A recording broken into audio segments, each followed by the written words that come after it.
Uh,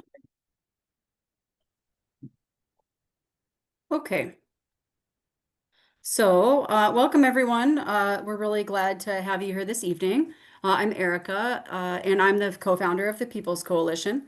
Along with my fellow co-founder Rima Mohammed, we'd like to welcome you and thank you for being here. If you're not familiar with us, the People's Coalition is a growing organization and movement founded in January of 2025. We're dedicated to uniting diverse communities, advocating for justice, equity, and sustainability. Our mission is to amplify the voices of marginalized communities and underrepresented groups, mobilize collective action for social and political change, and build a more inclusive society where every individual has the opportunity to thrive. Through solidarity, education, and grassroots organizing, we aim to dismantle systems of oppression and create lasting solutions that prioritize people over profit, equity over privilege, and justice over inequality. One of the ways we can change what's broken and address systemic inequities in Michigan is by voting for and electing candidates who are determined to work for the benefit and betterment of Michiganders. We've seen the importance of the Secretary of State role in Michigan, especially more recently and over the years. Getting to hear from two of the Democratic candidates for Secretary of State gives us a chance to get to know these folks better, where they're coming from, their experience, and what their intentions are if elected. Unfortunately, due to a work commitment, Adam Hollier cannot join us tonight.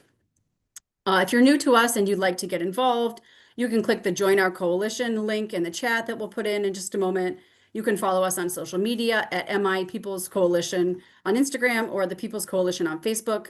I'll say too that building community, hosting events and actions, and organizing does take work, and it also has financial costs. So if you're able to donate $5, $15, whatever you can, that helps us keep growing. And so we'll share a support our movement link in the chat as well. So tonight's questions for the candidates were compiled and put together from all the questions that we received as suggestions from you, everyone who registered. So thank you for sharing these great ideas and thoughts and concerns.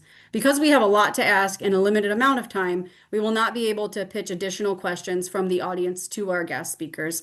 We do have the group chat closed as well, just to save time and focus our attention this evening. A reminder to our candidates that this is an individual response format, not a debate. So please use your allotted time to answer the questions posed to you by the moderators. We'll keep things civil and we'll focus on the questions. So you'll each have 2 minutes to respond to them. So it's time to meet our candidates now. So I will let them introduce themselves in just a moment. I'm going to do some spotlighting here. Add spotlight. Great. So we've got Aghogho and Barb. And I will take me off. Wonderful. Okay. So as you introduce yourselves, we're gonna let Aghogho, Edevbie, and Barb Byrum take a minute to introduce themselves in 2-minute opening statements. As part of your introduction, please tell us what are your top priorities as Secretary of State if elected. And Aghogho, you can start, please. Well, thank you for the People's Coalition hosting this forum tonight. My name is Aghogho Edevbie, and I'm the Deputy Secretary of State of Michigan, and I'm running to be Secretary of State. I think a lot about my journey to this moment. My parents are both Nigerian immigrants, and they taught me a lot about democracy when I was growing up. Nigeria had their first presidential election when my mom was 19 years old, and she stood in this enormously long line with my grandfather, her dad. And at some point, she got really frustrated and wanted to get out of line. But instead, my grandfather told her that they had to stay in line, they had to cast their ballots because democracy is our collective responsibility. And I want to ground this moment in some hope because just 4 years ago, this same president, this same guy tried to stop the counting of absentee ballots to overturn a presidential election. And I was there in Detroit, making sure that those ballots got counted, making sure that we had the affidavits so that the procedures that were followed were properly documented. And when the Republicans tried to block the certification, we had the proof to overcome that challenge. But we came process realizing that we had to do some things differently. And so I put on my hat as an election law attorney. I've been an election law attorney for 15 years now. And we drafted Proposal 2, which brought early voting to our state, drop boxes in every single community, prepaid postage, and ensured that when we certify an election, it's done on the basis of your ballots and nothing else. But I'm running for Secretary of State because we have to fight for our democracy. And I'm going to be accountable to you and only you. I'm not taking any corporate PAC money in this race, no money from utilities. I am simply accountable to the people of Michigan. And I just want to say this in closing. If we have free and fair elections, there's always a chance for us to emerge as a country stronger than we are today and to repair the damages that we've seen with Trump trying to strip healthcare away from millions, sending ICE after people, doing all these horrible things to really reverse the promise, all the values that we grew up with in this country. So I'm going to fight for that. I need your support, and I'm asking for your vote. Thank you so much. Great. Thank you so much. I really appreciate that. Um, Barb, let's go ahead and hear from you. Hello, People's Coalition. Thank you so much for the opportunity to meet with you this evening. My name is Barb Byrum. I am running for Secretary of State because Michigan needs a secretary who's ready, willing, and able to defend our democracy and fight like hell to maintain access to the ballot box. I'm that candidate. I've been doing that work for well over 12 years as the Ingham County Clerk. I've been pushing back against election mis and disinformation since even before the 2020 election.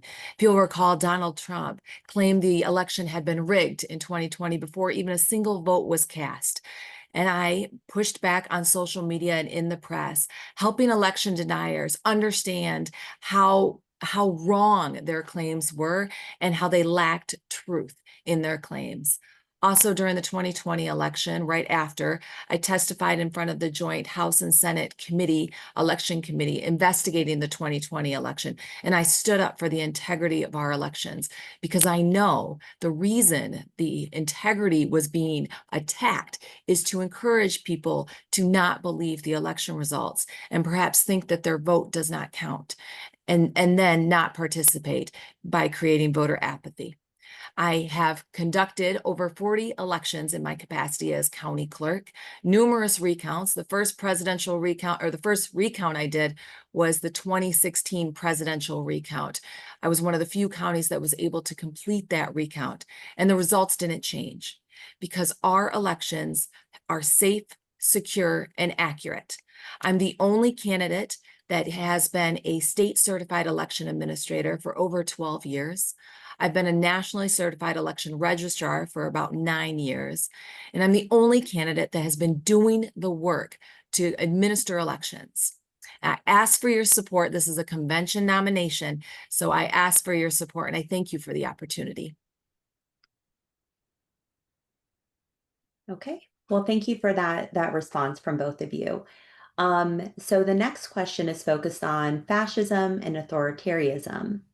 And so what will be your strategy to protect the rights of Michiganders and Michigan institutions from the onslaught of Trump attacks and federal overreach, including hard and unprecedented fights against the administration in order to protect voter and voting rights? So please share examples of past experience or anticipated future actions. And this time we will start with Barb. Thank you. So I am so thankful that we came together through a citizens ballot initiative to pass Proposal 2 and promote the vote and guarantee increased access to the ballot box. And I will not stand idly by while Donald Trump or his followers attack that access. So when Donald Trump first signed the SAVE Act, the executive order of the SAVE Act, I contacted many election officials from around the United States and asked them to sign a brief in support of pushing back against Donald Trump and making sure that we remember that election administration is left to the states. So I've pushed back in that respect. I've also pushed back on social media and in the press. Back in 2012, when Ruth Johnson put a required citizenship checkoff on the applications to vote, I pushed back hard, just like I pushed back hard when Donald Trump signed the SAVE Act and when people have been pushing citizens proof of citizenship in order to register to vote, because I know that disenfranchises voters and does absolutely nothing to make our elections any more safe or secure. Further, in 2020, after the 2020 election, I pushed back against the election mis and disinformation to make sure that voters had confidence in their elections. During elections in my county, there have been some presidential elections that have an increased number of activity for voters. Voters have been engaged, and some voters, their plan is to show up at the polls before 8 p.m. That plan is no better than my plan to vote by absentee ballot. But I wanted to make sure that we supported those voters, and through my office, I sent other volunteers and lawyers to those polling places that were experiencing lines or slower processing. So that's what I've done. That's what I continue to plan to do, to stand up and speak out to those who try to disenfranchise our voters. Thank you, Barb, for that answer. Aghogho, same question. Yeah. You know, a few months ago, Donald Trump issued an executive order that would have forced the reprogramming of election machines all across our country. As Deputy Secretary of State, I had a meeting with other Deputy Secretaries of State, other Secretaries of State with the White House directly. And we asked them some very difficult questions about why they were implementing this order and what was their plan. Surprisingly, they couldn't answer any of our questions. Afterwards, just all of us met as a group, the secretaries of state and the deputies. And our Republican colleagues, surprisingly, not surprisingly, tried to get us not to react. I said no. And I went to work with our Attorney General, Dana Nessel, to craft a multi-state lawsuit that has stopped the executive order dead in its tracks. But on top of that, I'm continuing to consult with national election experts about the challenges that are coming in this 2026 election. The fact that Trump is going to have people trying to chase after undocumented individuals in our cities, sending ICE after people, maybe putting them at polling locations. All of these challenges are going to stress our system. But suffice to say, we are coming up with a plan to be ready to ensure that every single person in the state still has access to absentee ballots, still has access to early voting, and still has access to voting on election day. But we have to think long term too. And that's why we need a Michigan Voting Rights Act, because the Federal Voting Rights Act is going to expire soon. And we have to be prepared to still protect the rights of every single Michigander to ensure, one, that if they're being discriminated against, that they can take action. Two, that people who may speak English really well, but don't necessarily read it well, can still get election materials in a language that they're comfortable with, so that we can protect voters with different ability levels that may not have the physical ability that other voters do, that they can still exercise their right to vote. So I'm fighting every single day to ensure that we have a strong election system, no matter what Trump does. Thank you for that response. So Erica?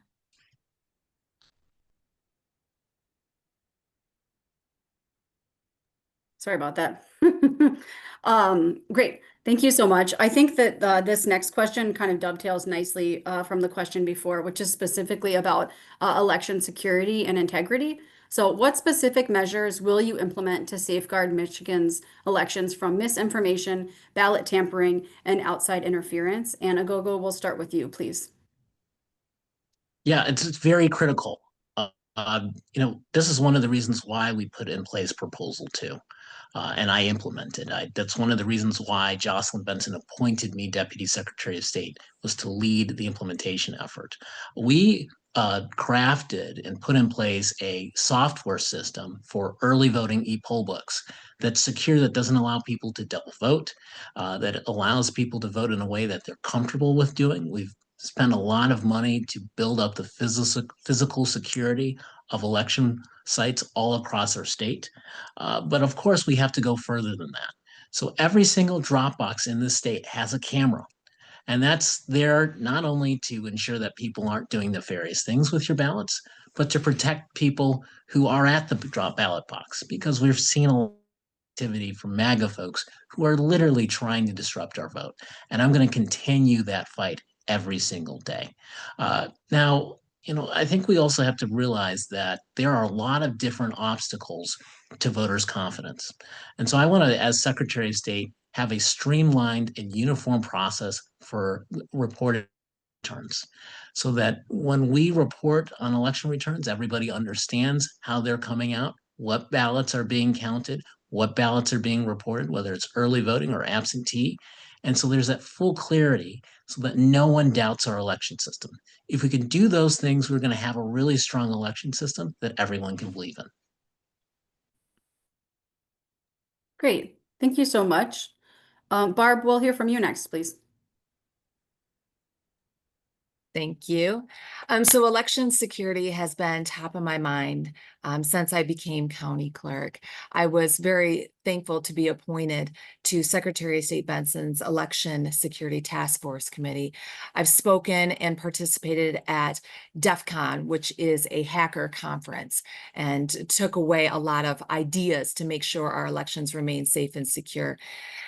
Our election administration in Michigan is an open process. We can have challengers, we can have poll watchers at the polls. It's an open process.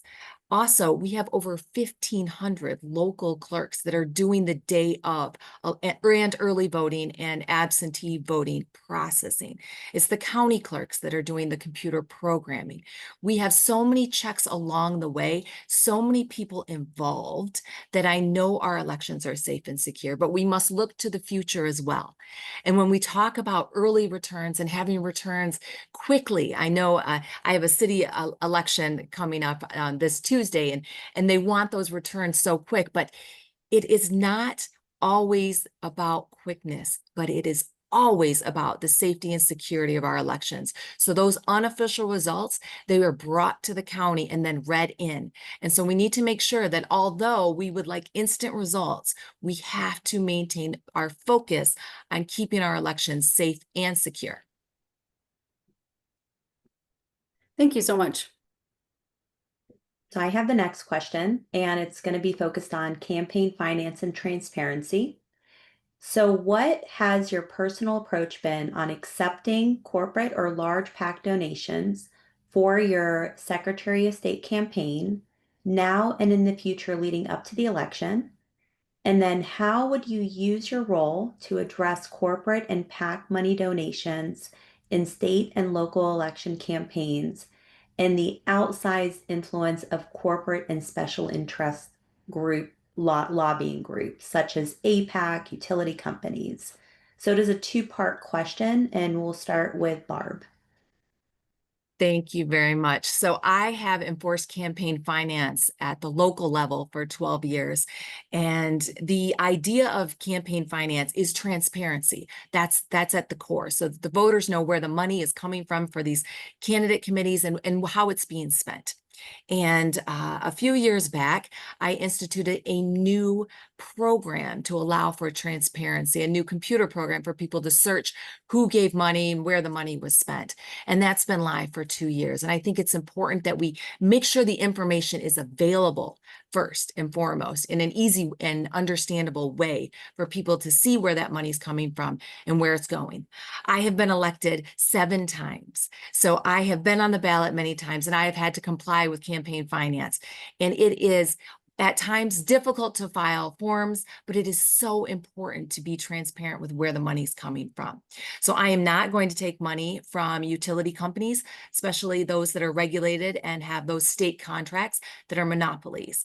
And I look forward to working with voters to make sure that we have more transparent access to campaign finance reports, and then also to institute rules in statute to make sure that we are truly representing the people that elect us. Okay, thank you for that response. Aghogho? Yes. So I'm the only candidate in this race who has pledged not to take any corporate PAC money. And I'm going to continue that throughout my whole entire career. Never taken $1 of corporate PAC money ever, and I won't. Now, it's really important that we reform our system because it is corrupt. Look back at what happened in lame duck last year when we had a Democratic trifecta for the first time in 40 years. There were so many Democratic priorities, progressive priorities, that were left at the wayside because we spent so much of those 2 years fighting for corporate interests. And when it came down to the last minute, our representatives didn't get it done. So we have to focus on why that happened. There are these things called leadership pacts, where every single elected official and our legislators can have numerous leadership pacts. And Lee Chatfield, as former Speaker of the House, who's now been indicted, had dozens of leadership pacts. Literally, they were called Lee Chatfield Leadership Pack #1, Lee Chatfield Leadership Pack #2, and et cetera, et cetera. And what he did is he had one group of donors to all these leadership packs so that he could use that money to control his caucus and evade campaign finance limits. I want to get rid of that and limit anybody to one leadership pack altogether. On top of that, with dark money in our politics, there's too much dark money in our politics today where corporations and other interests can find ways to insert their money into the political process without disclosing who they are. So I'm going to fight for real disclosure laws so that we know anybody who's giving to a candidate, anybody who's giving to a political organization, they have to disclose who they are. On top of that, we have to take it a step further with FOIA. Right now, the legislature and the governor's office are not subject to FOIA. So if these corporations or these special interests are asking for favors, we can't see what's happening. I want to make sure that FOIA applies to everybody. Thank you. Thanks so much, Aghogho. I appreciate that. I have the next question, and it's on voter suppression. How would you combat voter suppression, whether leading up to the election or at the polls, particularly against marginalized groups? And Aghogho, we'll start with you, please.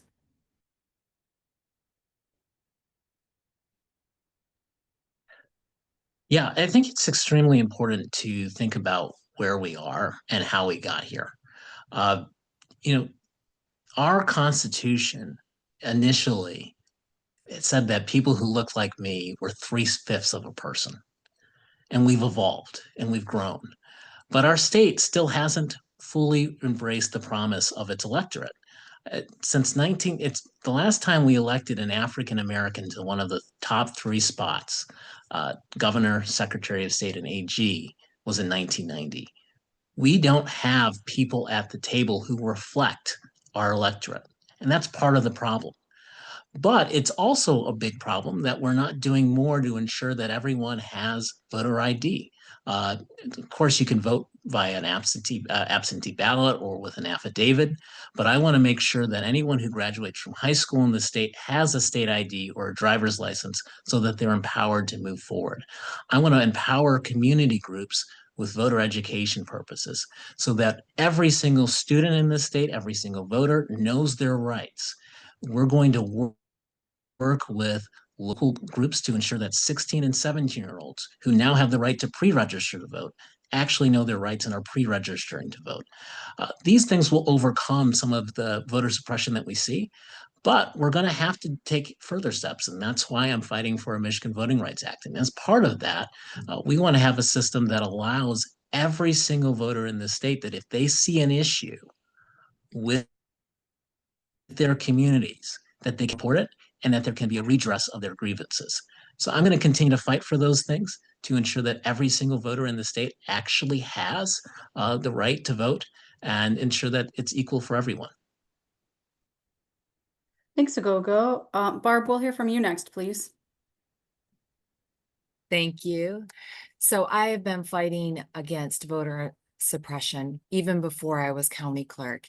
And I am so thankful that together we joined together circulating petitions and passing Proposal 2 and Promote the Vote to require no reason absentee voting, same day voter registration photo ID, but with the opportunity to sign the affidavit of identity. All of these protections, minimum of 9 days of early voting, drop boxes, all of these protections, they were not brought to us by the Secretary of State. They were not brought to us by one person. We did that by circulating petitions, getting sufficient signatures, getting it on the ballot, and passing it overwhelmingly. And I think it's imperative that we stand strong together to make sure that these protections, these increased access to the ballot box are not threatened, which is why when Donald Trump announced that he wanted to eliminate mail-in voting, as we know it, absentee voting, I called my colleagues from around the United States and said, heads up, he's after mail-in absentee voting. Let's get ready to file a brief in opposition. Now, he backed away from that currently. Keep in mind that he himself votes by mail in some elections. So it's very hypocritical of him. I will continue to push back against voter suppression because I know the strongest protest is the vote. And so I want to make sure that we talk about a Michigan Voting Rights Act, but this time let's talk about it with clerks. Let's talk to local clerks because they know their communities better. They also know their resources and what they can assist with and what they have to work with the Secretary of State for. So I look forward to working with clerks and voters and interested parties to make sure that we are increasing access to the ballot box. Thanks, Barb. So I have the next question, which is about voter access. So what are your thoughts on the current systems in place to address voter access? And then what changes would you propose, if any, especially to increase voter turnout and address barriers? And we'll start with Barb. Thank you. So back in 2012, I noticed that the voter assist terminals at polling locations in my area were rarely taken out of the closet on election day, not allowing people that needed that voter assist terminal access. And so when we instituted the new election equipment back in 2017, I trained our election workers and our clerks on the VAT, because the more they worked with the VAT, the more comfortable they would be. And that is the voter access terminal. It's the ADA solution for our voters. And I think it's important to train on access and train on those systems so that the election workers, the precinct workers, are comfortable with the system. Also, we need to look at increased grants and applying for every grant possible, because many of our polling locations, whether they are the township hall, the school, the library, or even a place of worship, aren't always accessible. And that is not okay. We need to make sure we are investing in our polling locations so that they are more accessible. Now, certainly we have no reason absentee voting and people can vote at home, but maybe they don't want to vote at home. Maybe they want to go to the polls during early vote or election day voting. We need to make sure that that is accessible to them and they feel safe doing it. And I've worked towards that, and I will continue to work towards that. Thank you, Barb, for that answer. Aghogho, if you can answer the same question. Yeah. I started my career in this election space as a poll challenger, literally just sitting at a polling location and making sure that people's votes were respected.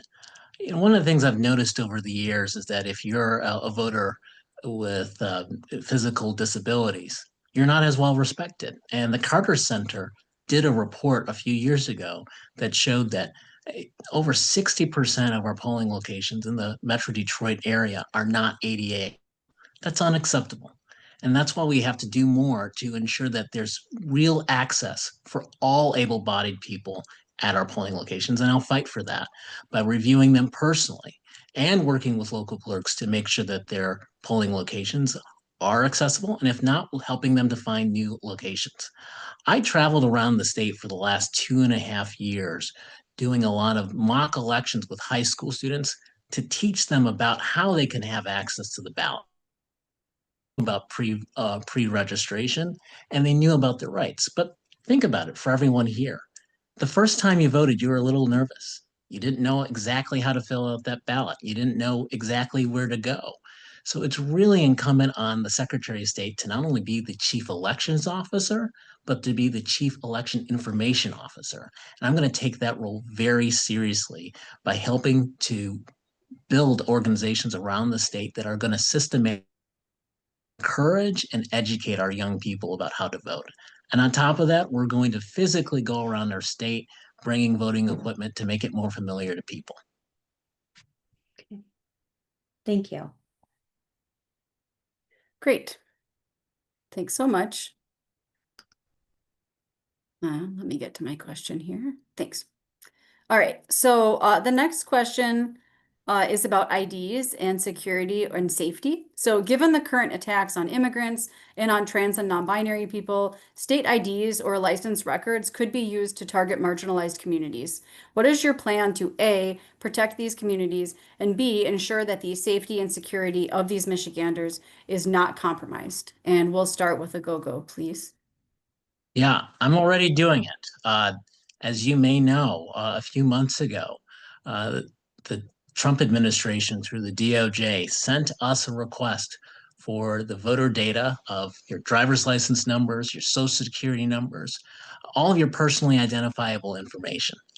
And that request came to us, and we looked at it, and I said, absolutely not, we're not doing it. And the secretary agreed, and we fought back against it. And now we're being sued by the Trump administration in the Western District of Michigan. So hear it from me. Anytime, as long as I'm in the Secretary of State's office, we are not going to turn over the voter data appropriately to anyone at any time. But it goes further than that.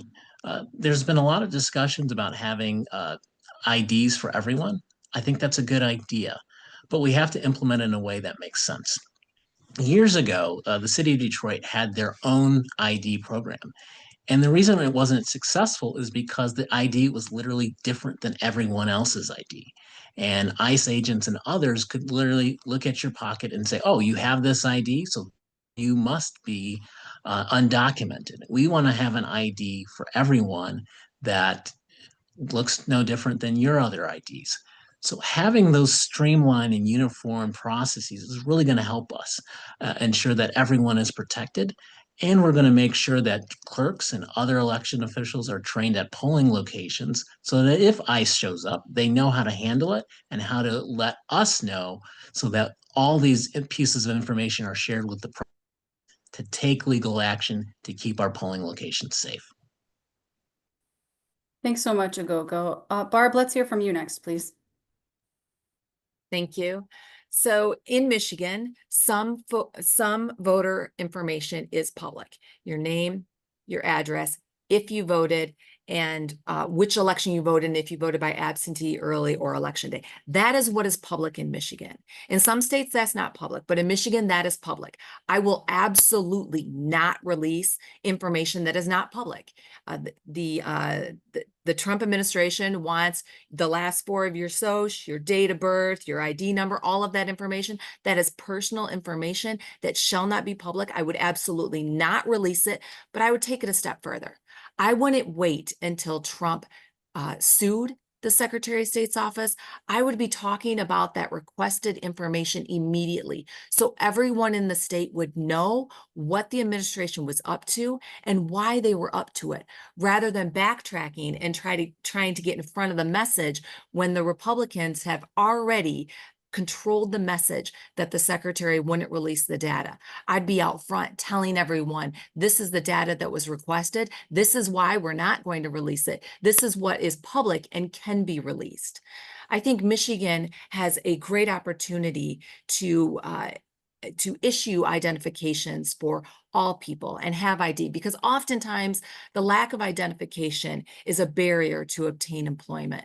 And I think it's important that we take a look at ways that we can offer identification for all individuals so that they can utilize that to gain employment and go about their lives. We need to take a real good look at that, but we also need to make sure that we are protecting their security as well.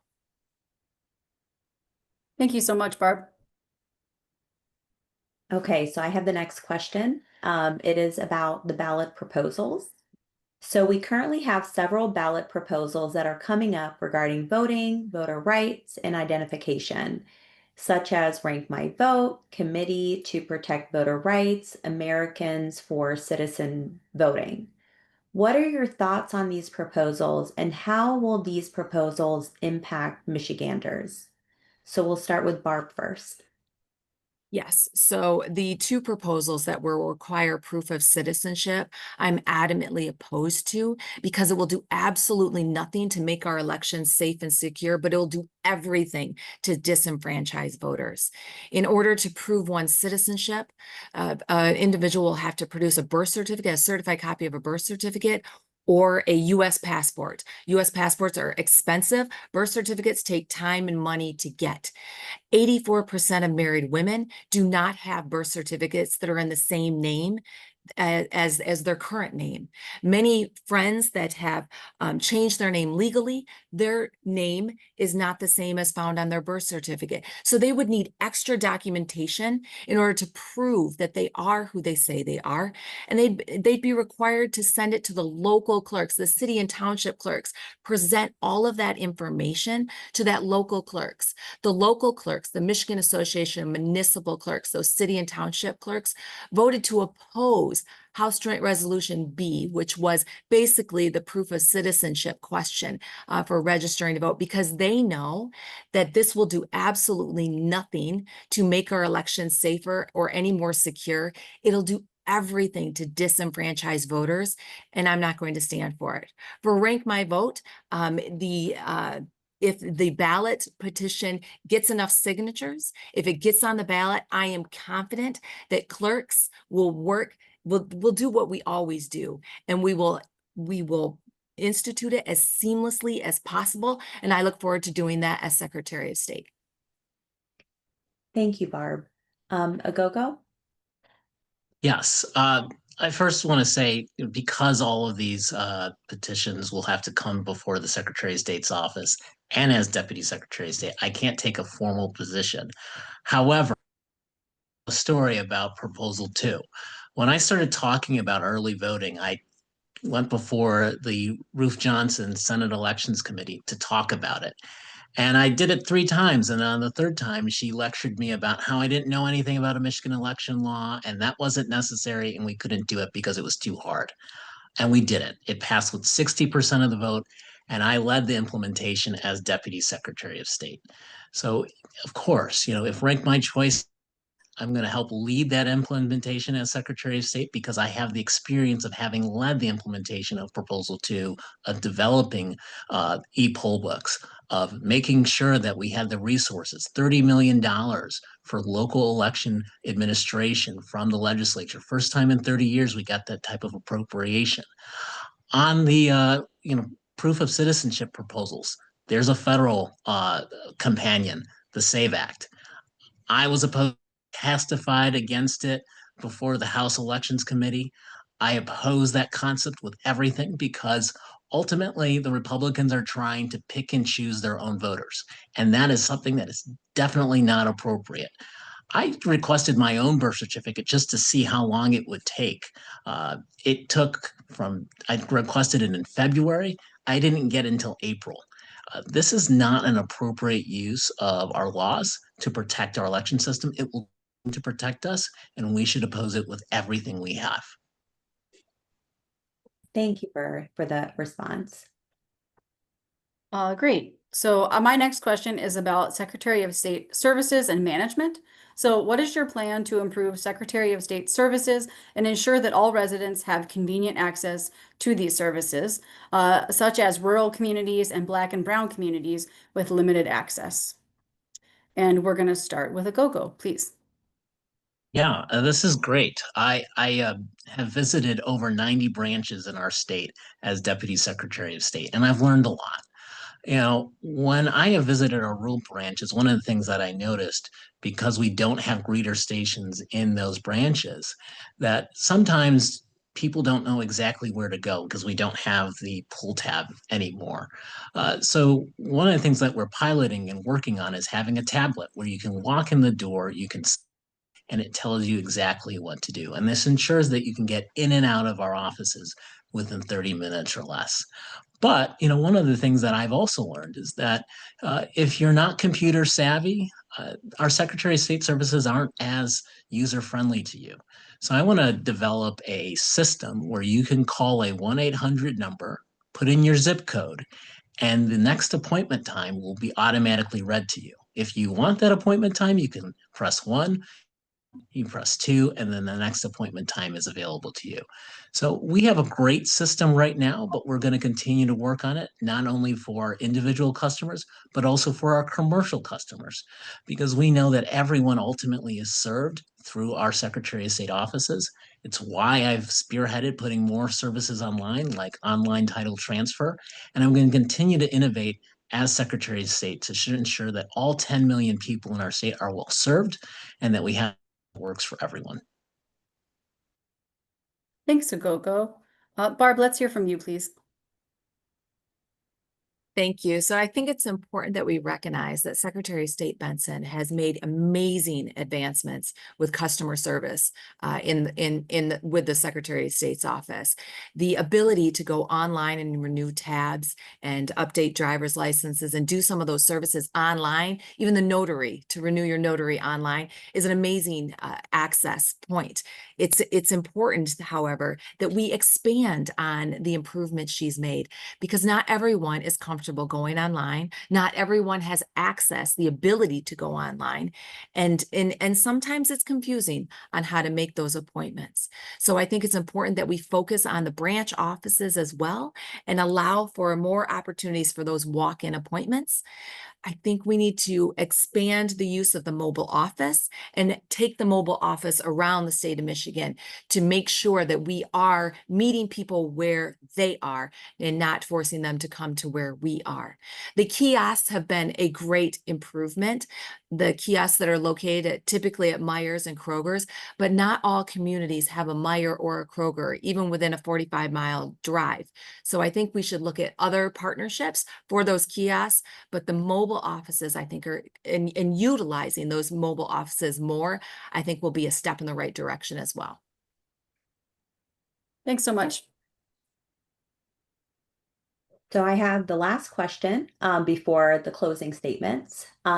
So in your role as a statewide elected official and leader of the state, how do you see your responsibility is to respond to global issues that arise in which the U.S. is engaged or entangled, such as with Gaza, Sudan, as we're hearing, more and more recently, Congo, and related struggles for liberation? So we'll start with Barb. Thank you. I am saddened and shocked to see the images coming out of Gaza. And as a mom, my heart breaks. I think it is beyond the purview of Secretary of State.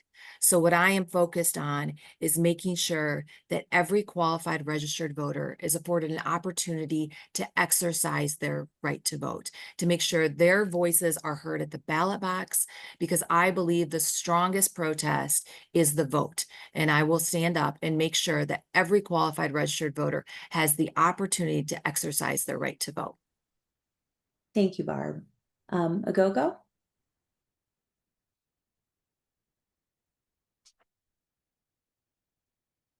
So Aghogho? I don't know, Erica, you probably want to unmute. Can you hear me? Yes. All right. Yes, I think what we're seeing around the world is extremely tragic, and I think all of our statewide officials should be speaking out about humanity. Let's get rid of all of the political issues and just talk about humanity, about the fact that women and children and men are starving, the fact that people don't have accorded to every single person and recognized by multiple international courts. We should have clear leadership on that from everyone who is an elected official who represents our state. Now, it is true, the Secretary of State is not a foreign policy job, and I won't turn it into one. But I will always lend my voice to standing up for humanity when it is required. And I will always make sure that people can approach me and ask me for how to lend my voice to labor issues. The Secretary of State doesn't lead on labor issues, but we have to have someone who's going to stand up and fight for labor issues on all these issues across the board that affect people in their day-to-day lives. They expect their elected officials, especially at the state level, to stand shoulder to shoulder with them, and I will. In addition to making sure that we have equal access to the ballot, that people can come to our branches and be served, and making sure that we continue to innovate to include every single person in our state in making their voices heard. And that's what I'm going to stand up and fight for. Thank you. All right, so that was our final formal question. So now our candidates will have 2 minutes each to make closing statements. And Aghogho, we're going to start with you. Well, I'm really glad that we have this opportunity tonight to talk issues that are going to affect the election and selection of the next Secretary of State. This is ultimately a choice. And this is a time where we have to have real leadership. We can have folks on who are going to go on MSNBC and otherwise and talk about how they're fighters. Every single Democrat today is a fighter. But we have to have somebody who is experienced, who has the judgment and the fortitude to actually get things done as Deputy Secretary of State by helping to implement and lead the fight to implement Proposal 2, to ensure that we have the resources and the plans of action to fight back against Donald Trump, literally going to TCF last year with our Attorney General and going over every square inch of that convention center to make sure it was secure. I know what it takes to do this job. The office I want is literally 5 feet away from the office I have, and I want to do the job for every single person in the state. I'm asking for your vote, and I hope to see you next April at the convention. Thanks, Aghogho. Barb, we'll hear from you, please. Thank you, People's Coalition, for the opportunity to meet with you this evening. I am asking for your support. I believe I am the most qualified, uniquely qualified candidate for Secretary of State. I've conducted 40 elections, over 40 elections, and numerous recounts. I'm the only candidate that is a state certified election administrator, have been for over 12 years. I'm the only candidate that is a nationally certified election registrar, have been for about 9 years. I've been endorsed by dozens of county and local clerks, numerous current and local legislators, and many members of our community all around the state of Michigan. I have run tough elections. I have won tough elections, and I ask for your support in the convention nomination because I can win in November. Thank you. Thanks so much. Okay. Sorry, we're just trying to unspot you all. So, first of all, thank you so much for each of our candidates. And, to all the guests on Zoom who joining us tonight during this event, it is very, very valuable to hear from both of you, Barb and Aghogho, and for us to hear you respond to very important questions to us, especially as voters, but also as people here. As you may have seen, we have endorsed the candidate, Ellie Sabat, for Attorney General, and we plan on endorsing soon in the Secretary of State race. Remember, these are convention races, as mentioned before, and it is important to register as MDP members by March 19th and to be at the MDP convention on April 19th in Detroit in order to vote for these candidates in the race and more candidates to come. The links are listed in the chat to mobilize with us and to sign up for updates. As we get closer to 2026, we will be hosting several other opportunities to hear from candidates connected, especially with issues that are important to us and to hear from across the strait. So some of these forums, they are listed in the chat as well. One is the candidate forum for governor. That will be November 14th, so please sign up and register. There will be a coalition-wide meeting November 10th. So if you want to hear updates of what's going on, how we're mobilizing, and other election-related things, please join the coalition-wide meeting. There's also soon the South Asian Community Meeting, which will be November 8th. It's for, South Asian community, and allies are all welcome throughout the state. And they'll be able to speak to one of our congressional people, but also some statewide or state legislators will be at that, and our sheriff for Washington County. So it would be a great community meeting to hear concerns from the South Asian community. More forums, meet and greets, and events are in the works. Please sign up to receive our updates through our listserv. And it's the link that says join our coalition. And follow us on social media. Also, we really cannot do it without donations from even if it's a small amount. We have, as I said, several endorsed candidates. As I mentioned, Ellie Savitt for Attorney General.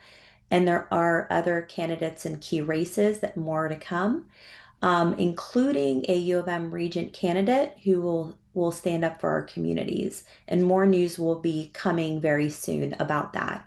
So your donation will enable these important tools like flyers, mailers, busing needs, and other essential organizing and convention related costs.